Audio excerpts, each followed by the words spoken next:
अस्सलाम वालेकुम व्यूअर्स। आज मैं आपको बताऊंगा कि इनिशियल टेस्ट प्रोसीजर क्या है आईएसएसबी से जो पहले होता है, उसमें first step, second, third, fourth, सारा कुछ मैं आपको इस वीडियो में बताता हूँ। ध्यान से सुनिए ताकि कोई स्टेप मिस ना करो। क्या प्रोसीजर होगा और क्या क्या चाहिए होगा, ये सारा कुछ मैं आपको बताता हूँ, सो मिस ना करना, ठीक है। Number one, initial is divided into three categories: verbal, non verbal and academic. ये तीन चीजें हैं। अब ये एक क्या है मैं आपको बताता हूं। नंबर वन, वर्बल में आपके पास होंगे 84 एमसीक्यूज इन 30 मिनट्स। आपने इसमें 50% पे पास होना है, यानी पासिंग क्राइटेरिया है 50%। तो आसान बात है कि इसका 42 इसका आपने सही आंसर करने। अच्छा, इसमें क्वेश्चन क्या होता है? क्वेश्चन एज होंगे, कोडिंग होंगे, etcetera. Like A is the father of B, but B is not the son. How? किस तरह? Yeah, what is the age of a son if he was double, yeah, double or triple of another son? So what will be the age if it's not? मतलब ageing कि किस तरह 10 साल पहले वो अपने भाई से डबल था, अब कितना होगा? ठीक है। दूसरी एग्जांपल है if x is equal to 5 and y is equal to 6 then x y is equal to। अब मुझे नहीं लगता कि ये इतना मुश्किल है कि किसी बच्चे के लिए ये इतना खास नहीं होता, और फिर भी आपने 50% लेना है जो ज्यादा नहीं है, ठीक है।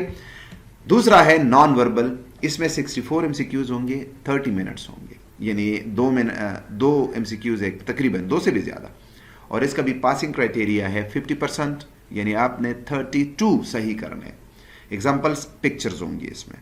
Different pictures will be shown in which you will have to find the same ones. Pattern आपको देंगे कि ये पैटर्न है पिक्चर्स की, इसके बाद ये वाली पिक्चर आना है, इसके बाद किसने आना है, ठीक है। इस पे मैं एक अलग वीडियो बनाऊंगा पिक्चर्स पे, तो आपको डिफरेंट पिक्चर्स दिखाएंगे, उस पिक्चर में से आपने अगला पिक्चर करना है माइंड को यूज करके, ठीक है। नंबर थर्ड इज एकेडमिक, जो आपके मतलब डीम सी आपकी डिग्री से रिलेटेड चीजें होंगी। ये 50 एमसीक्यूज होंगे इन 25 मिनट्स, यानी 1 मिनट में 2 एमसीक्यूज, 30 सेकेंड्स में 1 एमसीक्यू, ठीक है। पासिंग क्राइटेरिया 60 है, उससे ज्यादा है, वो 50 था, ये 60 है। इसमें सारे सब्जेक्ट्स नहीं होते हैं, इसमें होता है सब्जेक्ट इंग्लिश, इसमें ज़्यादातर प्रीपोजिशन और voices, narration, part of speech पूछा जाता है।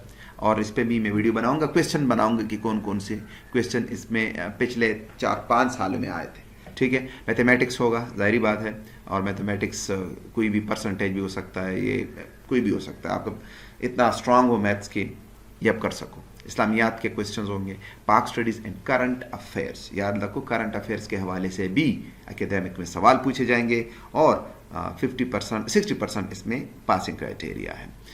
अगर आपने पास किया, आपको उसी टाइम कंप्यूटर पे कह दे जाएगा कि कॉन्ग्रेचुलेशन या sorry next time. So next time का मतलब होता है गो होम, ठीक है। अगर पास किया, कॉन्ग्रेचुलेशन का मैसेज आएगा और you will have to come on next day. Next day पे क्या होगा? इनिशियल मेडिकल होगा। इनिशियल मेडिकल में knee knocking, flat foot, arm angle, eye sight 6x6, glasses और विदाउट ग्लासेस, कलर ब्लाइंडनेस। अच्छा, नी नॉकिंग पे मैं आपको दिखाऊंगा। ये नी नॉकिंग है, देखो मैंने ये ग्रीन निशान इधर लगाया है, तो इसका मतलब है कि ये जगह अगर गैप है, देखो ये वाली, तो इसका मतलब है ये सही है, फ्लैट नहीं है। फ्लैट में ये ग्रीन जगह जो है ना, ये सारी जगह फुल होती है उससे, ये फुट से, यानी फुल जमीन पे आ जाता है, जैसे शुएब अख्तर का है, ठीक है। ये है आर्म एंगल। आर्म एंगल, ये देखो बीच में इस बच्चे ने हाथ भी दिया है, अगर ये गैप है तो आपका हाथ सही है, वरना ये वाली जगह जो है ये मिल जाती है तो फिर वो आर्म एंगल गलत होता है और फिर उसको रिकमेंड नहीं करते। और ये नी नॉकिंग है, बीच में ये स्पेस है, स्पेस, अगर ये स्पेस है तो फिर ठीक है, वरना अगर ये जगह नी वाली जगह आपस में मिलती है तो तब भी ये रिकमेंड नहीं है, वो इसको सही नहीं तस्वर करते, ठीक है। अब ये देखो, ये नी नॉकिंग होगा, फ्लैट फिट हो गया, और आर्म एंगल ये तो खुद घर में एक बंदा कर सकता है। आई साइट के लिए वो आपको कोई पिक्चर देंगे या कोई लिखना देंगे, लिखाई हुई चीज़ होगी, उसमें से आपने फाइंड आउट करना है कि कौन सी चीज़ मतलब कि किस एंगल से देखी जा सकती है, किससे नहीं। तो अगर आपकी ग्लासेस है तो भी एक्सेप्टेबल है, अगर नहीं 6x6 ज़रूरी है, जिस तरह शाहिद अफरीदी के 6x6 आई साइट थी। कलर ब्लाइंडनेस यानी कलर में फ़र्क कर सकना, कुछ लोग फ़र्क नहीं कर सकते कलर्स में, ठीक है। तो कलर ब्लाइंडनेस नहीं होना चाहिए, ठीक है। ये नीना किंग हो गया। अगर आप पास हो गए तो नेक्स्ट डे क्या होगा, ये आपको फिर बुला दिया जाएगा और ये होगा ये इसको बोलते हैं फिजिकल। इसमें 5 चीज़ें हैं, race, ditch crossing, pushup, chin up and setup. मैं आपको इसको वीडियो भी दिखाऊंगा कि किस तरह। मगर 1 माइल यानी 1.6 किलोमीटर या 1600 मीटर रेस होगी या दौड़ होगी इन 8 मिनट्स। आपने 8 मिनट में करना है। याद रखो, अगर आपने पहले ही कंप्लीट किया तब भी आपने 8 मिनट ही दौड़ना है। याद रखो, अगर रह गया तब भी ये गलत है, ज़्यादा मिनट रह गए तब भी गलत है। यानी 8 मिनट आपने उधर करना है। फिर मैं आपको बताऊं कि यहाँ पर स्टेमिना देखा जाता है। यहाँ पे क्या देखा जाता है, स्टेमिना। और ट्राई अगेन देखा जाता है कि बंदा थक हार कर बैठता तो नहीं है या हिम्मत हारता है, नहीं, हिम्मत नहीं हारता, what they want. Ditch crossing 7.4 feet jump करोगे, एक खड्डा टाइप होगा, उसमें से बस एक जंप है, इसको डिच बोलते हैं। आपने उसमें जंप करना है 7.4। अगर आप कर सकते हो प्रैक्टिस करो घर में। पुशअप्स होंगे 15 इन 2 मिनट्स, चिन अप 3 इन 2 मिनट्स और सेटअप्स होंगे 20 इन 2 मिनट्स। ये क्या है मैं आपको बताता हूँ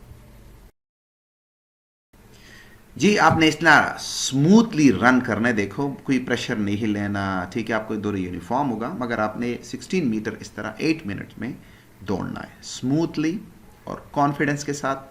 आपने हिम्मत नहीं हारनी, ठीक है। फिर इसके बाद है डिच क्रॉसिंग।